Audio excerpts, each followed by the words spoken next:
Champions, नमस्कार, सत श्री अकाल, आदाब और गुड डे।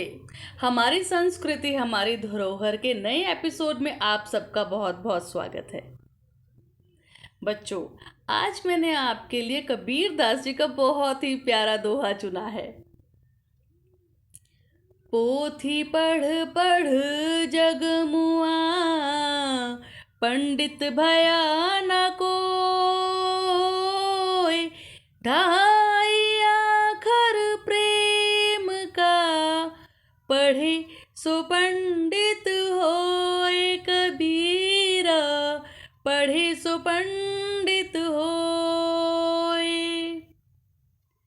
बच्चों, कबीर दास जी कहते हैं कि बहुत सारी पोथी यानी कि बुक्स, बहुत सारी किताबें पढ़ने से कोई इंसान व्यक्ति विद्वान नहीं बन जाता, पंडित नहीं बन जाता।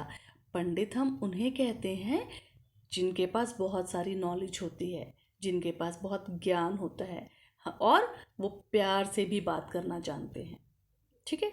और उसी तरह अगर कोई व्यक्ति ऐसा है जिसने बहुत सारी किताबें नहीं पढ़ी हैं, जो स्कूल नहीं गया है, पर फिर भी उसे प्रेम का मतलब पता है, वो प्रेम से बात करता है, दूसरों की भावनाओं की रिस्पेक्ट करता है, कद्र करता है, तो हम उस व्यक्ति को पंडित कह सकते हैं, बजाय कि उसको जो बहुत ज़्यादा पढ़ा लिखा इंसान है पर उसे प्रेम से बात करना नहीं आता। इस दोहे को बेहतर समझने के लिए मैंने आप लोगों के लिए एक बहुत ही प्यारी कहानी चुनी है। कहानी के लेखक हैं मुंशी प्रेमचंद और कहानी का नाम है ईदगाह।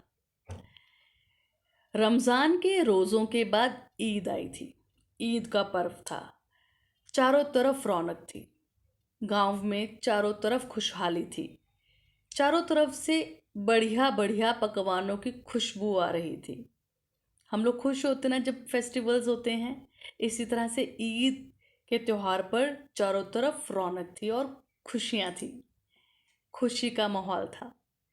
पर अमीना थोड़ी चिंतित थी, क्योंकि अमीना का 7 साल का पोता, जो कि एक दुबला पतला लड़का था, वो पहली बार अपने दोस्तों के साथ ईदगाह जा रहा था। हामिद के माता पिता की मृत्यु हो गई थी। बीमारी की वजह से उनकी डेथ हो गई थी। अब वो अपनी दादी माँ के साथ ही रहता था। हालांकि अमीना बहुत धनी नहीं थी, फिर भी वो हामिद की बहुत ही प्रेम से देखभाल करती थी। और ईद के लिए अमीना ने हामिद के लिए 30 रुपए जोड़ कर रखे थे। हामिद पहली बार अपने दोस्तों के साथ ईदगाह जा रहा था। अमीना के मन में रह रह कर बुरे बुरे ख्याल आ रहे थे। नन्हा हामिद कहीं भीड़ में खो ना जाए, गिरकर कहीं उसे चोट ना लग जाए। गांव से काफिला रवाना हुआ। नन्हे हामिद ने अम्मी से कहा, अम्मी तुम चिंता मत करना, मैं जल्द ही लौट आऊंगा। हामिद बहुत खुश था। उसके कदम तेजी से बढ़ रहे थे अपने दोस्तों के साथ। वो एक्साइटमेंट में फास्ट फास्ट चल रहा था। अब वो चल रहे थे, सब बच्चे बातचीत करते हुए खुशी खुशी चल रहे थे। अचानक हामिद की नजर ईदगाह पर पड़ी। ऊपर घने इमली के पेड़ों की छांव थी और नीचे पक्का फर्श। बच्चों, आप कभी पेड़ की छाया के नीचे बैठे हैं? पेड़ के नीचे बैठे हैं? बैठिएगा। बहुत घनी छाया होती है और बहुत ही ठंडक मिलती है और प्रेम मिलता है प्रकृति का। तो वहां पर बिछायत हो रही थी और सैकड़ों सर एक साथ सजदे में झुकते थे, फिर एक साथ उठते थे। सब लोग एक साथ घुटने के बल बैठते थे और फिर एक साथ उठते थे। नमाज अदायगी के बाद सब लोगों ने एक दूसरे को गले मिलकर ईद की बधाई दी। अब सब बच्चे खिलौने की दुकान की तरफ चल दिए। बहुत बढ़िया बढ़िया खिलौने थे, तरह तरह के, धोबी और भिश्ती, राजा और सिपाही। सब खिलौने 10-10 रुपए के थे।